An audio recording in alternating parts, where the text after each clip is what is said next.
Welcome back, guys, and this is my new Twisted Pimp 2.0 build video. My original Twisted Pimp build video is actually the very first video I ever made for my YouTube channel. Well, if you go back by order, there's one older, but that was just a little thing I made to support a video on the forums, but that's before I started uploading content. So this was the first video I launched my channel with, and my original purpose of my channel was just to do build videos for all my build guides that I posted in the forums, but I took it from there. Recently, this video has been getting a lot of, quite a bit of views and attention, which I really like, but, yeah, I made it long ago. Over a year ago, I launched my channel now, about 13 months. And I thought it was a good time to update it because I never updated it after the patch that updated her skills. So all that said, yeah, let's just get into it, I guess. The original intent of this build, I put this together, theory crafted it, when the 72 patch came out. Before it came out, I kind of theory crafted this and put this in place based upon all the legendary comms. The idea of the build was a kitchen sink build originally, and it's been tweaked a little bit since then, that I could switch out all 4 of her legendary comms and always have at least 1 point in every skill on all the comms, so I could have this really versatile build that should work really well. Since then, I've kind of dropped that idea, moved a few points around, although it still pretty much works in theory with all of that. I was really sick of swapping out my build all the time when I was playing with people and just always wanted to respec. I just wanted, one build that could pretty much handle anything, outside the exclusion of a few raid bosses. But even co-op raiding I can do just fine. With a solo raiding I'll still respec, but I can pretty much handle everything else. That being said, let's get to the skill trees. Or should I do gear first? I'm going to actually start with gear this time. So, the reason I'm going to start off with my gear, should make sure I have all my standard gear on, because these kind of explain the skills more so. Now, when I first did this build, there was 3 Pimpernels and a Twister. The Shock Pimpernel got replaced by a Boss Bekah. So the build is called the Twisted Pimp because I was using Pimpernels and Twisters. The Pimpernel is especially good on Maya for many reasons. She can rival Zero with the Pimpernel. She's the only character that can really do that. Some people might say the Boss Basher is Sal, but it's kind of a weird exploit that has one purpose. Chain Reaction works incredibly good with the Pimpernel, and I'll kind of get to that more so when we get to the Chain Reaction skill. Reaper works great with the Pimpernel because the Pimpernel has the rare kind of splash damage that gets boosted by Reaper. So Reaper always boosts bullets, but it rarely boosts splash damage. So Maya takes great advantage of all the extra with the Pimpernel between Chain Reaction and Reaper. She really excels with it. But also with Phase Lock, you group everyone up, making it easy to do a lot of damage with the extra pellets that flower out. If you guys are not that familiar with that, I do have a bunch of Pimpernel videos that you should watch, but as you can see when I shoot this, these pellets pop out. And when enemies are all grouped up with Phase Lock, you hit that one enemy for a shitload of damage, but all those extra flowers that come out are extra unlisted pellets can hit all those converged enemies really well, and then you have that chain reaction bouncing around to everyone too. But also as you see this, you see those red dots that kind of happen on the left of the screen by that guy walking? So what this can do is this, you can hit an enemy, and you can go off and heal an enemy with Restoration. So you have a lot of skill synergy with this gun. And I'll be touching on those as I get to them. Now, why I put the Twister in here, because this kind of started off as the Pimpernel, is the Pimpernel gets a little bit hard to use at really point-blank ranges, I guess, because you can use it, but it gets harder to aim and get aiming low, so you hit them in the sweet spots when enemies are like bum rushing you in the face. And that's where the Twister comes in. I started using the Twister again After the loot hunt, it got a buff, like a 10% damage buff, which isn't a ton, but it was already a really good gun, and that kind of put it over the top. There are very few guns in the game that can rival the sheer damage output of the Twister. You have 19 pellets at an extremely high damage. The bullets have penetration. What penetration means is they keep traveling after you hit an enemy, so you can hit multiple times. Well, because of chain reaction, this works really cool, because your bullets keep going, but every time they hit, they can proc chain reaction. But also, not only they keep going, but they move slowly, so if it's a big enemy with a big hitbox, that bullet can hit multiple times. Or even on a small enemy, if you kind of shoot it down at them, you can hit the enemy multiple times with one pellet, proccing chain reaction multiple times, getting out just a stupid amount of pellets that all do high damage. It also has splash damage on top of that really high damage, which is somewhat ridiculous, but it's awesome. The splash damage does not get Reaper, but because it has penetration, I can shoot through an enemy, hit an ally, and damage an enemy and heal an ally in one shot. That's very freaking cool. Works great with like Axton's turrets. For co-op, he puts out the turrets. The enemy is beating on the turret. I just go right behind the enemy, shoot through the enemy to the turret, and keep the turrets healthy and hurt the enemies. It's pretty sweet. So lots of synergy with her skills once again on the Twister. And then lastly, the Bekah. So I realized I really wasn't using my Shock Pimpernel very much. And the Bekah kind of came up. I wasn't looking to replace it, but the Bekah started getting a lot of talk in the Zero forums. I believe Abbex started a lot of that, kind of saying it can outdo the Pimp in certain situations, and some people disagreed with it. And I remember kind of liking the Bekah when it came out, but I think my first Bekah had a Jacob stock, and I'm like, this thing's really powerful, but it's kind of hard to control. So I took another swing for it, and this time I was smarter and without a Jacob stock, and I realized, holy shit, this thing does a ton of freaking damage, and it's very neutral. And that's where this really comes in and works great, is it can rival the Pimp in certain situations and beat it in others, and you have the assault rifle ammo pool. So before I did this, I would sometimes run into ammo issues with the Pimp, because the Twister I'm only using every now and then. I don't use this gun a lot, so I'm not worried about the ammo consumption here.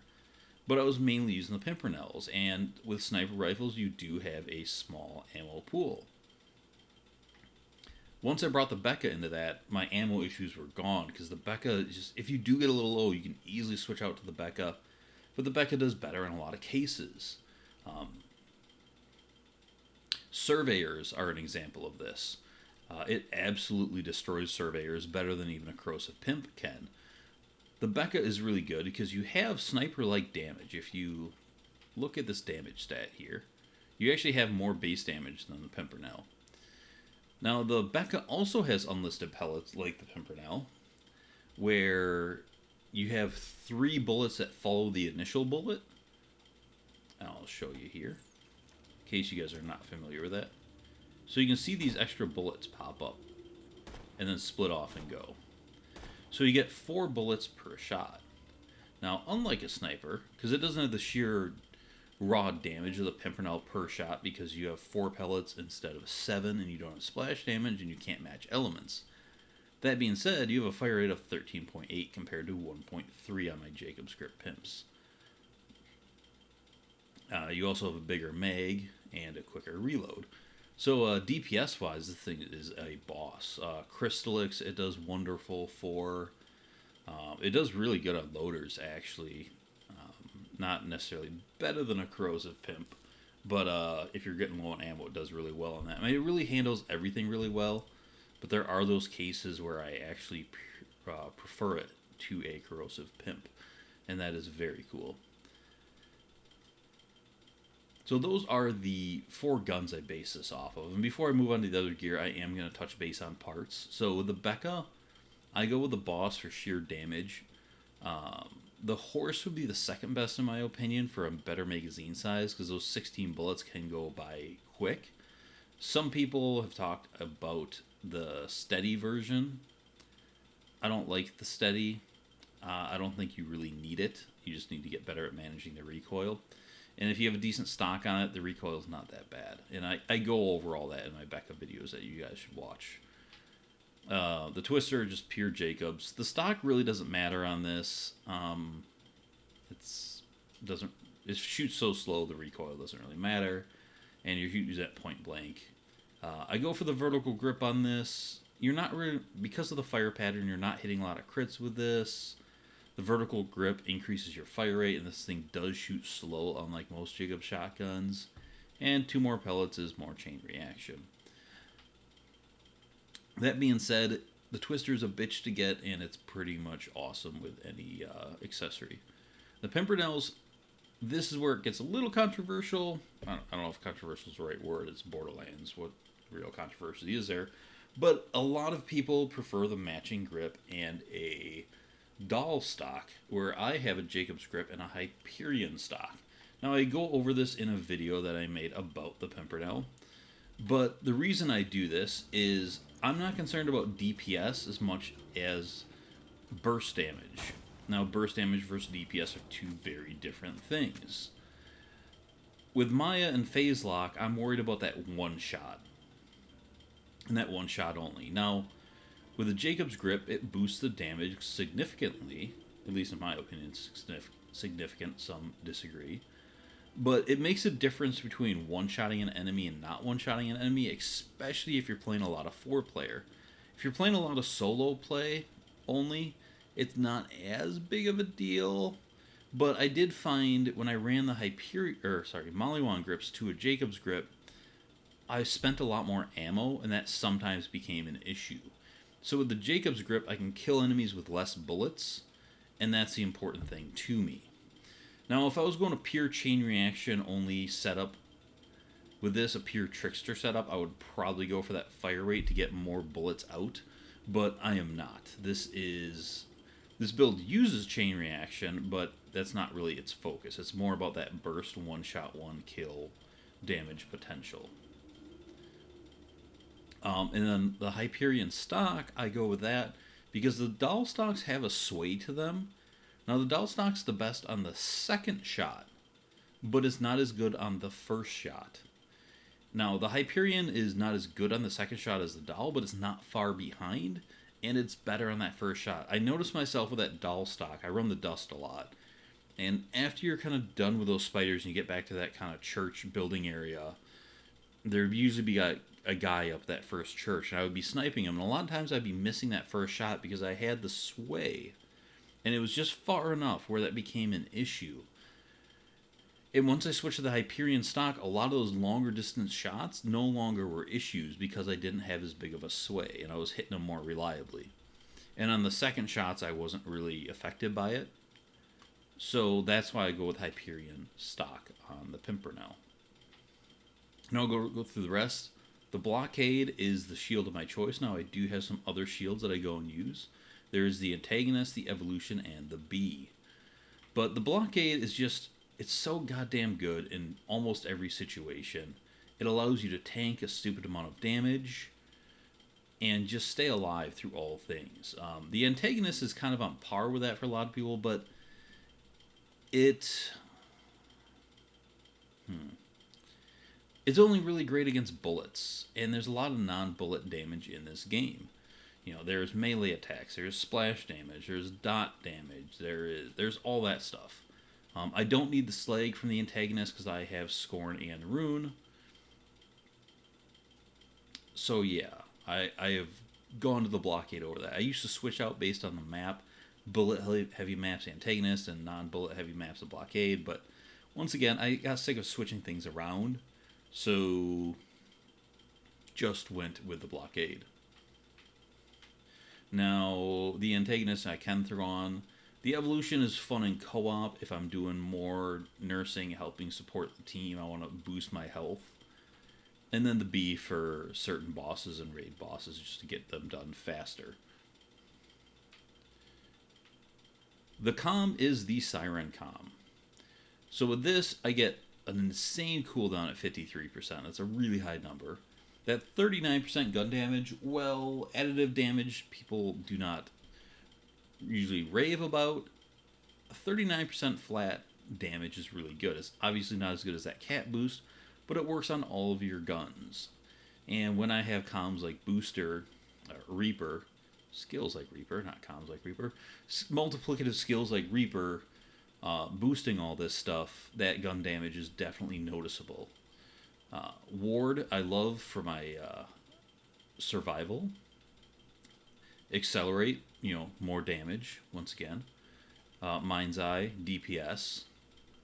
Flicker is kind of the wasted skill here, but it does help with Scorn, making sure you dot better, and it does help with getting dots out with the Pimp and Twister, which get pretty high numbers with Flicker, and those dots help you heal with Life Tap.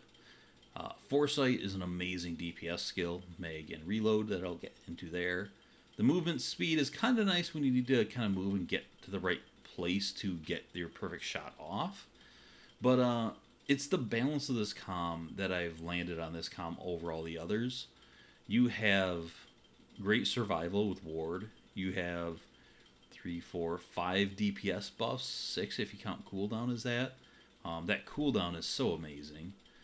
It's just a really well-rounded comm that kind of hits a lot of things. The Quasar I use because with my fast cooldown and Converge, kind of having that double Converge always lets me kind of be in control of the battlefield.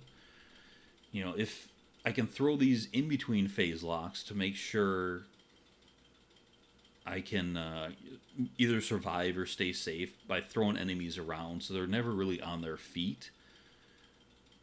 Or I can throw it before a phase lock to kind of get that double pull. You pull enemies out, and the enemies on the outskirts of that pull get pulled in again by Converge, and you get more enemies in that Converge. So you can kind of do that two ways.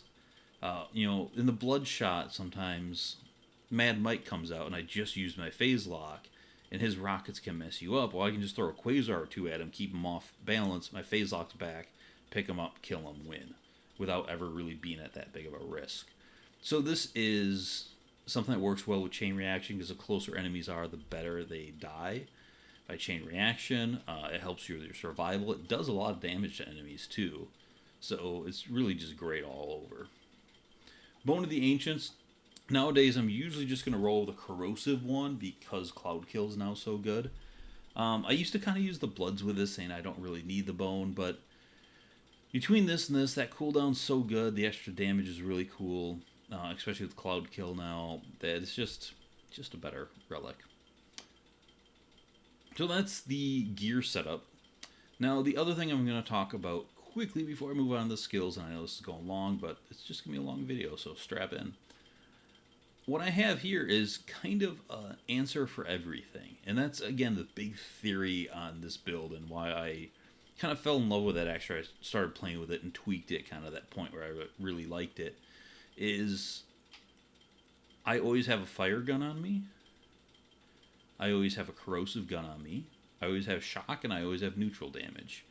So I'm kind of ready for whatever I'm going to run into. On a map like the Wildlife Preserve, you go in there and you start with Stalkers, and they have big, beefy shields. So I want to have shock damage to deal with them. The Twister does great on Stalkers, so they come right up to you and just die to that thing. So awesome. I've got shock. But then you move on and you get into a loader area. Alright, well, I've got my corrosive. Cool. Ready. And then you move on, you got humans mixed in with your loader. So I'm like, alright, I got fire and corrosive to deal with them. And then you move kind of past that loader area and you get into the skags, and sometimes you get those badass fire skags. So now you have a flesh enemy that's immune to, or resistant to fire. Not completely immune, but takes massively reduced fire damage. But also, because he's flesh, takes reduced corrosive damage.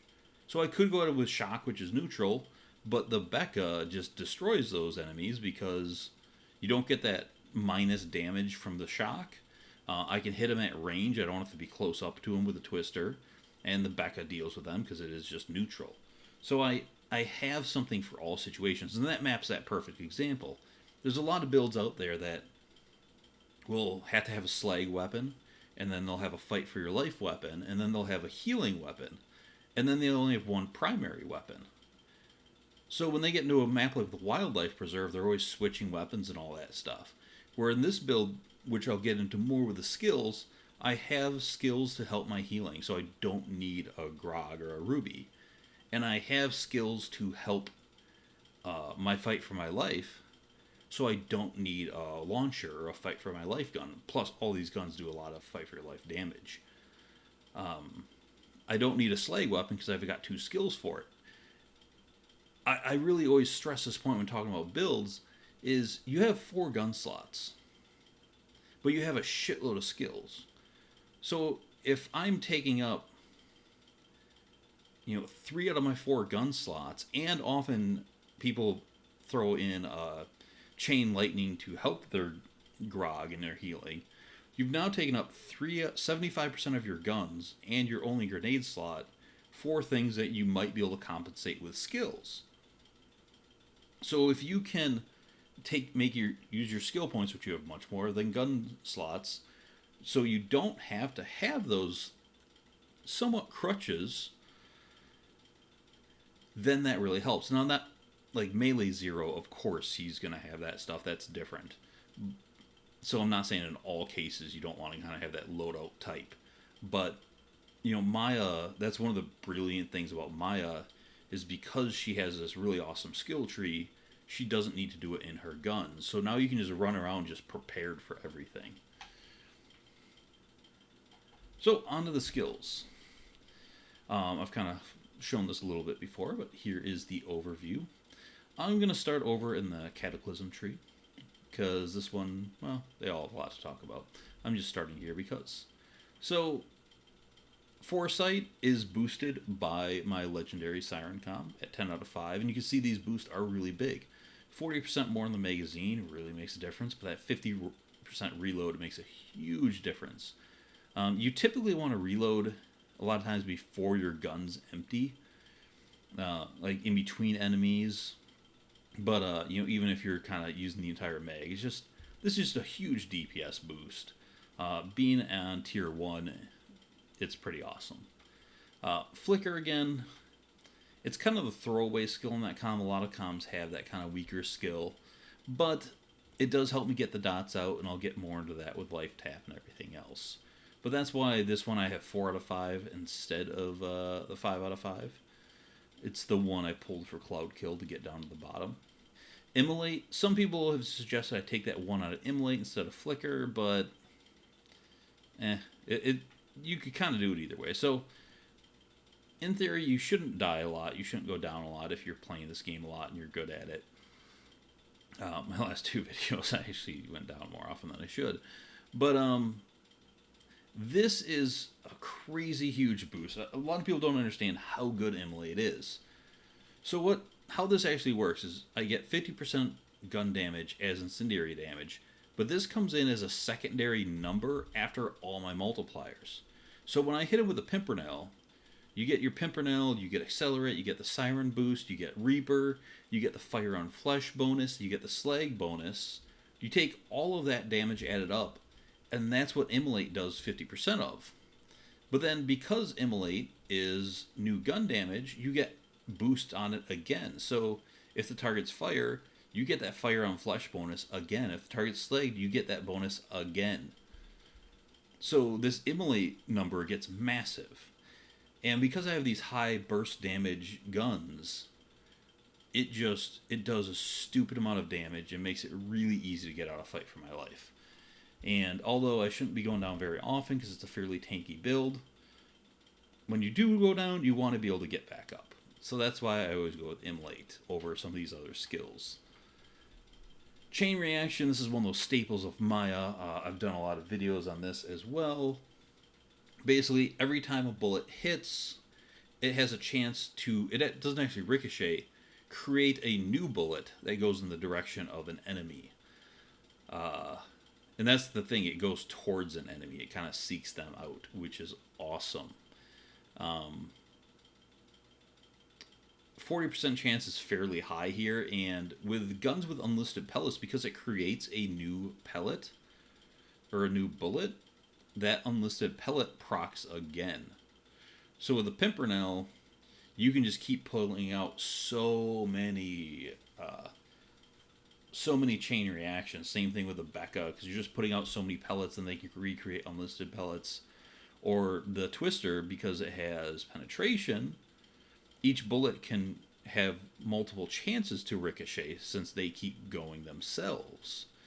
So when you start stacking all this together, every single gun in my build takes advantage of chain reaction with either unlisted pellets or split pellets. Or in the Bekah has penetration and unlisted pellets to take advantage of it twice. So all 4 of my guns that I have on there extremely take advantage of chain reaction. And that's an important part about synergizing skills with gear. And not just like, this gun is good, I'm going to use it. I'm going to use really good guns that have great synergy with my best skills.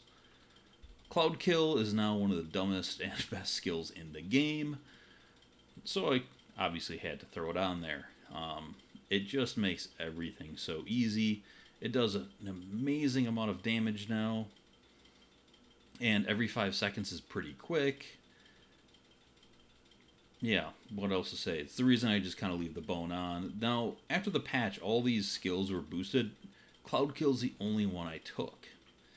Helios, I still stay away. It does better damage, but Flicker helps Scorn, and I'd rather make sure Scorn slags than get a little extra damage out of my phase locks. But also, sometimes those numbers get in the way, and it makes it harder to see crit locations. So yeah, that's why I didn't go with Helios. One point in Blight Phoenix or Backdraft, a lot of people like these, and I toyed around with the idea of going down to 8 or 7 points in Flicker to get these, but the same issues still remain with these as they did before. First one is they can blow up barrels that you didn't kill. Now, I try to be conscious of barrels and blow up before I get near them or don't put myself in the location by barrels, but guess what? Sometimes shit happens and you get next to one, and these can kill you. So I've just stayed away from them. The damage they do, or that brief safety they give me from melee attacks, isn't that big of a deal. I'm usually not dying to melee attacks. This build is tanky enough to survive them for the most part. And I have the Twister, so if enemies get in that range, I put the Twister and shoot them and I win. So I haven't really seen the need to put those 1 points in there. But if you want to peel them out, you could. But when I did, I started noticing Scorn didn't slag as reliably. So I wanted to keep that up at 9 points on Flicker. Reaper is one of her best damage buffs. Now, I know it only says 40% here, but that is a multiplicative 40. So it reboosts Mind's Eye, Accelerate, Wreck, and the boost from your comm. So this makes all your guns do big damage. It also boosts the splash damage on the Pimpernel. And this is also why I go for those big burst damage shots rather than your kind of plinking like little DPS stuff. Is Reaper loves one shot, one kill potential, since when they get under that 50% you lose it. So I'd rather just take care of them with that one massive shot, or leave them on so much little life that I don't need Reaper on that second shot.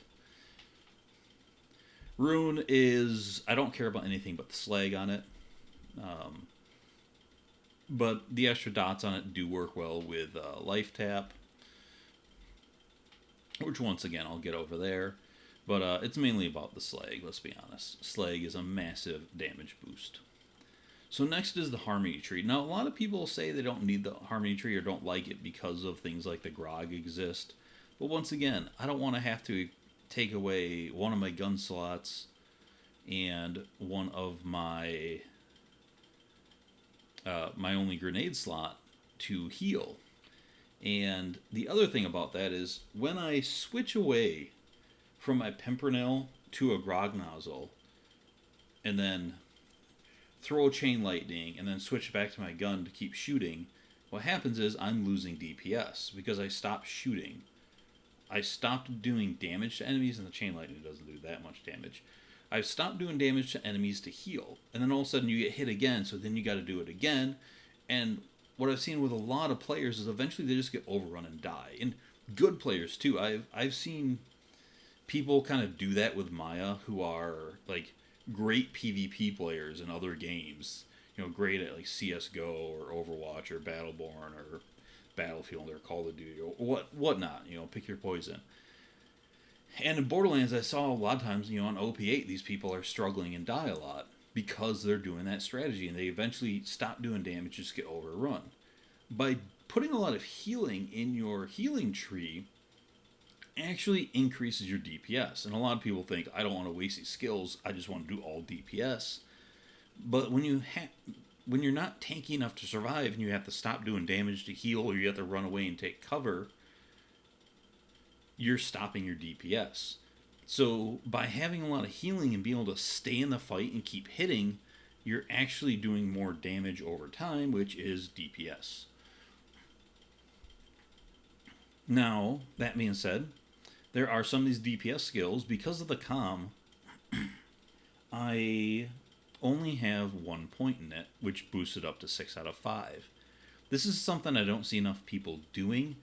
They just think, I need to max out all of these. But a lot of times with your class mod, if you can put 1 point in a skill and get 6 out of 5, and then use those other 4 points to get more skills, that can be more beneficial than just maxing out every skill that's boosted by your class mod. Now in this build, I have plenty of damage. I don't need to max out at 1 DPS, so I use those health things so I can stay in the fight again and keep fighting. Sweet Release, it's one of the best healing skills in the game.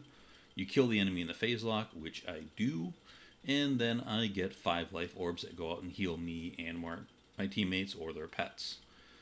It's based on... Oh no, this isn't like related. But yeah, fantastic skill. Because I have such quick cooldown too, a lot of times I'll just focus on the enemy in the bubble.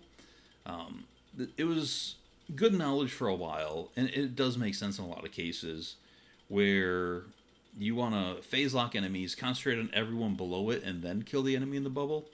And sometimes I do that, but there's a lot of times I'll just target prioritize the enemy I want to kill in the bubble, kill him, chain reaction makes everything under him pretty damaged, and then I'll finish them off, throw Quasar, and damage some more enemies, put a shot into them, and my phase lock is usually back by then to do it again.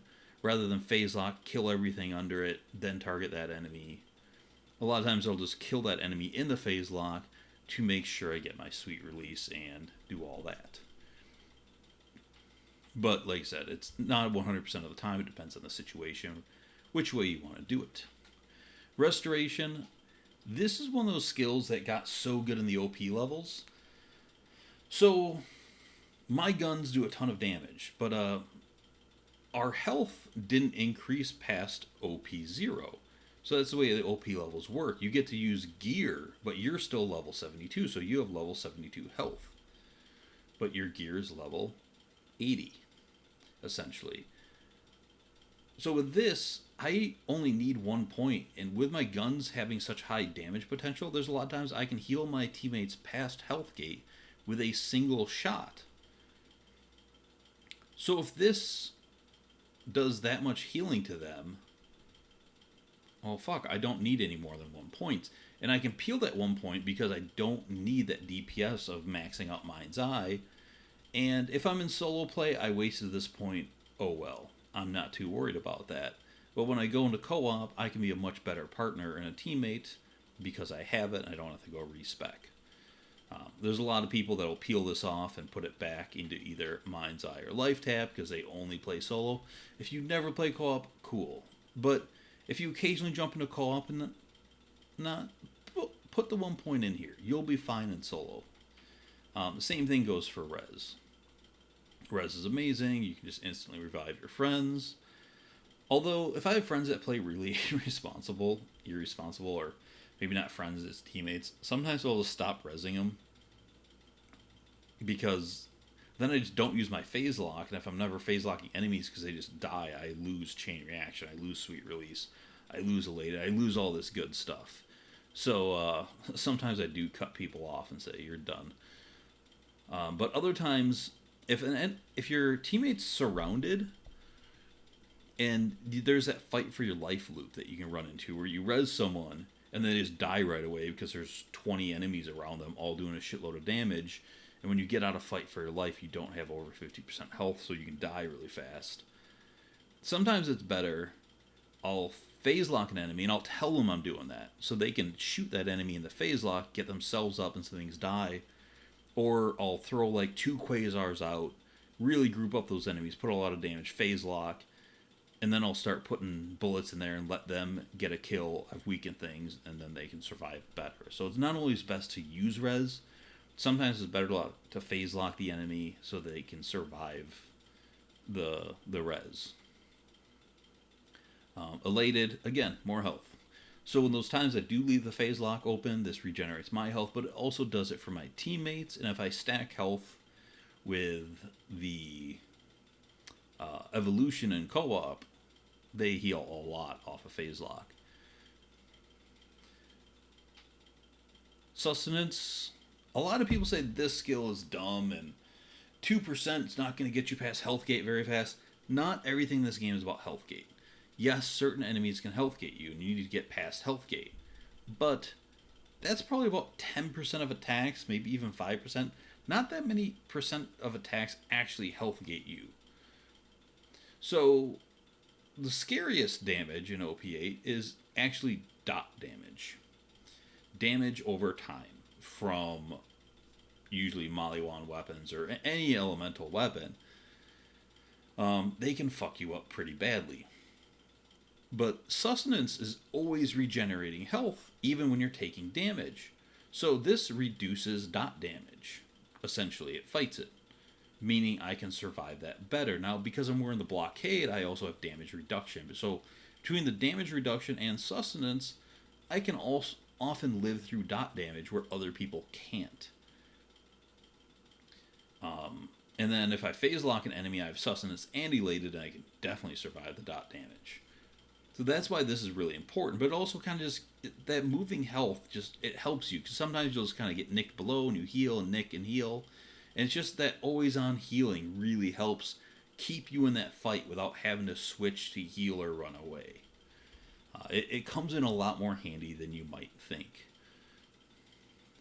Life Tap. Life Tap is so good. Now, why do I only have 2 points in this? 2.4 isn't a lot.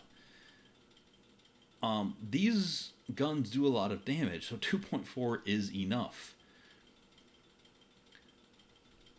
I used to have 5 points in this and less in sustenance, but I realized it's actually better to do it the other way around.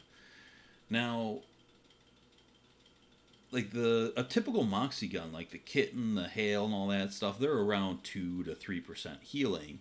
The Grog is at 65%, of the Ruby's at 12. So if you boost Life Tap to 10 out of 5, it gets up to 12%. At 5 out of 5, it's at 6. But what a lot of people always forget, they always see that big number, like I need that 65% or that 12 Ruby, is a lot of those numbers are based around the damage output of those guns. Now, you can abuse it by throwing grenades and stuff, but the higher DPS Moxie weapons, like the Slow Hand, the Kitten, the Hail, those can really keep you alive because you're putting out a lot of damage and you have Life Tap. Or sorry, you're putting out and Life Steal. So sometimes lower Life Steal but higher DPS is actually better. Now, with the Pimpernel, the Bekah, and the Twister, you're getting these huge bursts of damage, which are all enough to keep you alive with that lower 2.4%. So when I go to 5 points on this, it's often wasted. The times where 5 out of 5 or more is good in this is with dots. Because dots don't do a ton of damage, but they do good damage. And getting lifesteal on dots does help. Now, getting lifesteal on dots with 2.4% is still good, but at 12% it's stupidly good. So some people would still prefer to peel some points out, maybe of Elated or something else to max this out to really do that dot healing. But I don't really find it necessary. And then Scorn. Scorn is your Slag Ball. Now, Scorn, I did a video on this as well of how you want to properly use it and all the uses of it.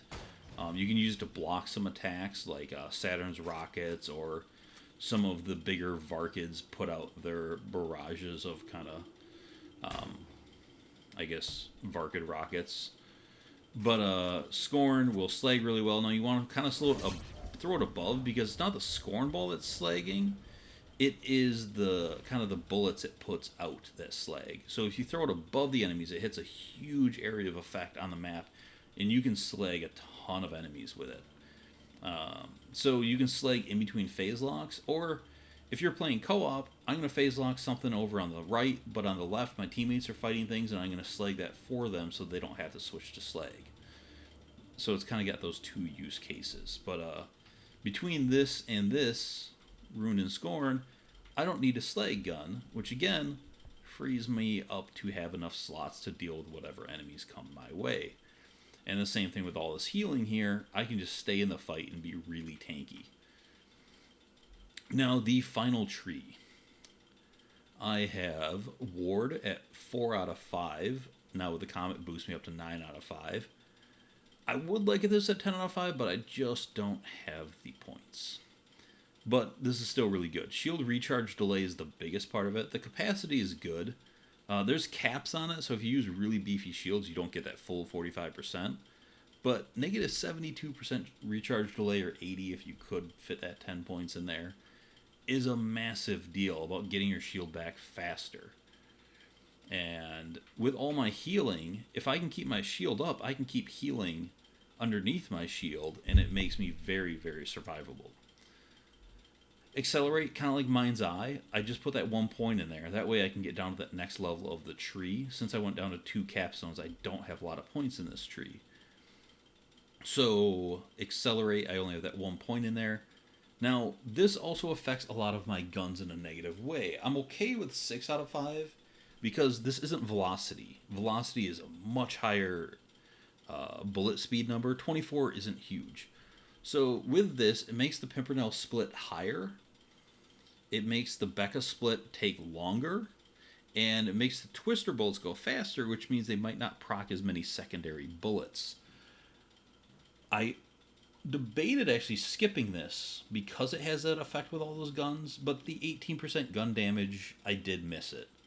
I definitely felt it and I noticed it. And you're just, by not putting it 1 point away, I'm dropping 5 points. And I just couldn't justify, is this 1 point better for another 8% here than 18% gun damage? The answer is no, it wasn't. So that's why I kept the 1 point there. Even though it has a bit of a negative effect, it's not that big of a negative effect, and the bonus damage is more than makes up for it. Also, this is not dependent on anything, where the gun damage here is only up during phase lock. Reaper is only on half of their health bar. This is only critical hit. This is just always on. Suspension. I don't always need this, but when I do, I want it. There are times, especially in 4-player difficulty, where you come across a big badass enemy and you want phase lock to be up longer to be able to kill them and get your sweet release off. 2.5 seconds is a long time in a first-person shooter, and it definitely makes a difference. So, yeah, it's just worth it. I could have tried to skip this and go to like Kinetic Reflection, or do both of these 10 out of 5, although I wouldn't want this. But whenever I did it, again, most of the time I didn't need it, but when I did, I really missed it. So it's kind of that situational thing. Then down to that final tree, you obviously need Converge. Converge is what pulls all of my skills together. Pulling all those enemies with phase lock means they have a short stun, both at time where they're getting pulled and like a second or two after they get pulled, before they start shooting you again, which gives you a lot of survival. But it also, with chain reaction, the closer enemies are, the more likely they're going to be able to get hit, but also the bullet travels a lesser distance, so you can get more chain reactions off. So Converge really makes chain reaction work. But also with guns like the Twister, you group enemies up and you kind of have that wide spray of it, or that Pimpernel flower, or the Bekah penetration. It makes all those work better. And then lastly is Inertia. Inertia really is great because it's both amazing for tanking, whenever you get a kill, you start regenerating 3.2% of your max shields per second. Now, that's not a huge percent. I wish a comm boosted this. No comm in the game boosts this skill. But 3.2% will keep your shield up. And if you're taking dot damage again, the most dangerous damage, in my opinion, in OP levels, this will keep going for 7 seconds. And if you have this and sustenance, and then you have life tap, you're going to live through those dots. It just makes you really tanky, but also at 40% reload speed. I had 50% on Foresight, so now I have 90% reload speed on kill for 7 seconds, and that's a big fucking deal. So that is the build. I've touched on all the DPS skills, but I don't max them all out because my guns already do a ton of damage, so I don't need to max them all out. I've got a bunch of survival, and you've really got everything to handle everything with this. Now, I guess lastly, I'm going to cover the other guns I carry. The Butchers, I just have them because I like them. They're not in here because they're kind of like premier weapons you really want. I just love the Butcher. So, simple as that. The Herald's something you should just have. It is one of the most powerful guns in the game. It is the noob tube, as I've called it. It's just good. This is one if you can't get a Twister, the Herald's actually probably the best replacement for it. It's not a shotgun, I know, but it shoots like a shotgun. It's really good at close range, and it kind of takes that place. Has unlisted pellets, so it works good with chain reaction, and it's really easy to get. So if you're trying to put this build together and you can't find a Twister, the Herald is the best replacement for it, and it's also not touching any of these ammo pools. And that's a big deal, is having the different ammo pools. The Hails, I like them, but they come in really handy. In my Maya Let's Play, there's a fair amount of bosses that I went out into that I just switched to a Hail, especially a Hail with a B because it has unlisted pellets. But the Hail has a high crit modifier. It has a high fire rate. It has pellet splits. So each pellet splits into 2, so you have unlisted pellets, which go good with chain reaction. It takes a lot of good advantage of a lot of the Maya stuff. You have somewhere between 2 and 3% lifesteal in this thing, which combined with life tap makes you tanky as all fuck. So I think I have this in all elements in here. I should. Yeah, there's my corrosive. It works really great on the Tinder Snowman, on Badassosaurus Rex. It's just that sustained healing. I also like this on some raid bosses for those times where they kind of hit you and you need to heal through things, not just heal that once. It can be really good for, but I like to have these on me because there are cases where they do great.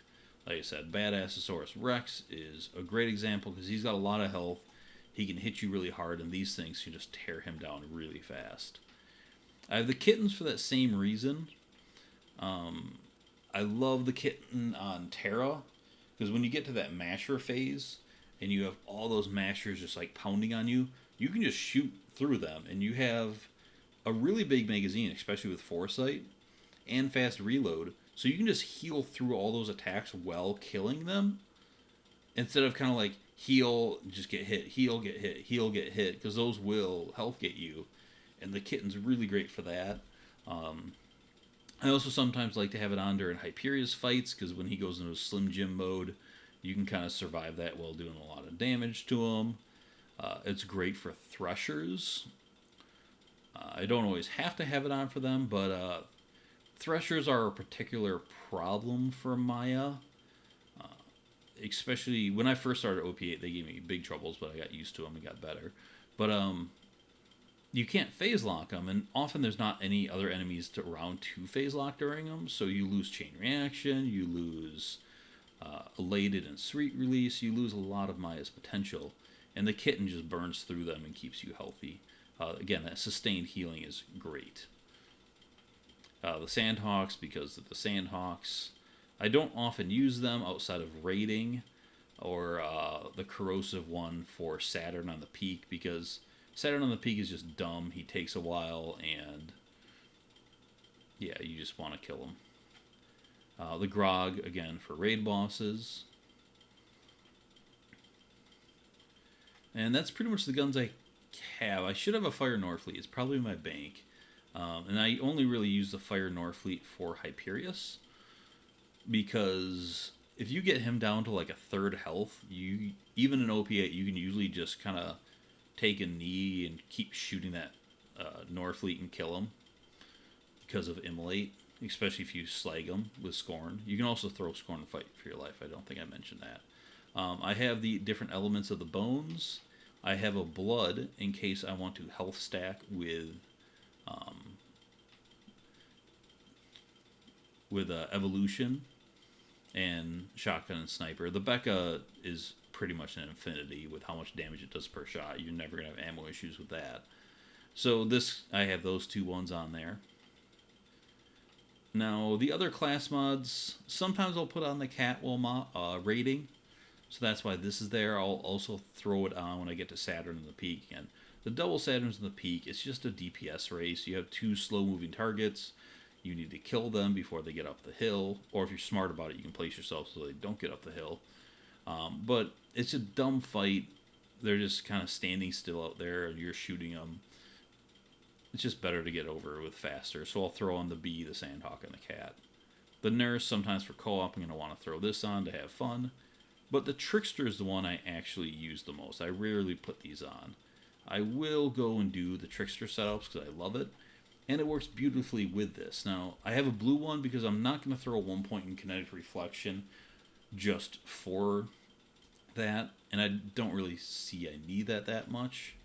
But also Lifesteal goes up to 8.4, which is a ridiculous number. But mainly 88% chain reaction does stupid things. So there are a lot of times I'll switch to a Trickster for the fun of it, because I like that comm. But in generally, the Siren comm is just so damn effective.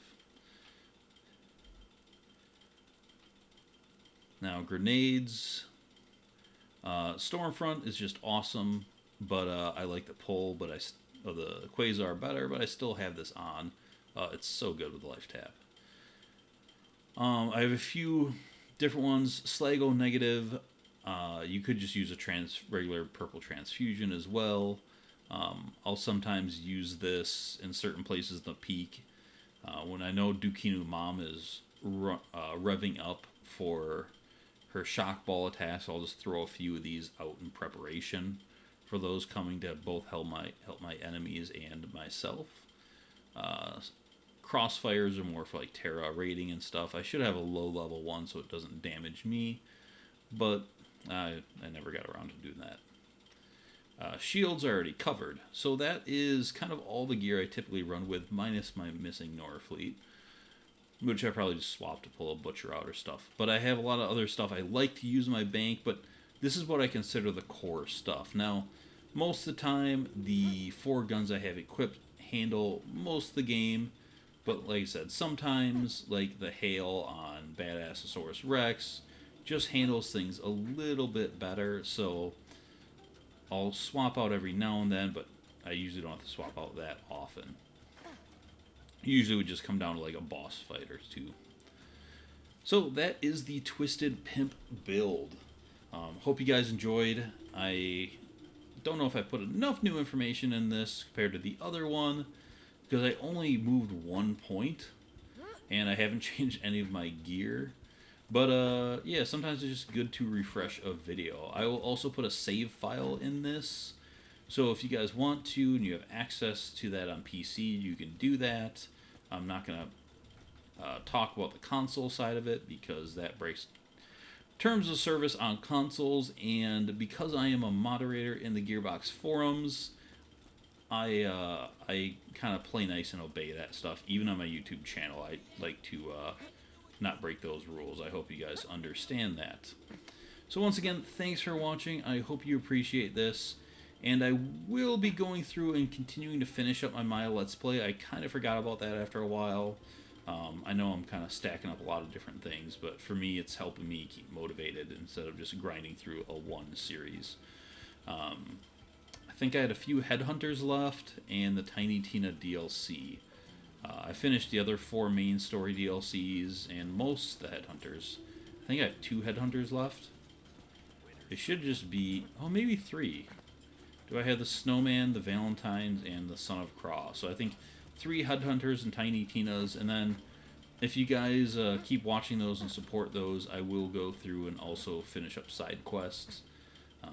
I know I did Finks in Creature Slaughter Dome, but I did not yet do the Hyperion Circle of Slaughter. So that could also be on the list to finish up. So thanks for watching, everyone. I truly appreciate it. Appreciate all your support. It's kind of crazy to think I've passed my first year of doing YouTube, and it's been a damn good year. So again, thanks for all that, and I will see you later. Bye.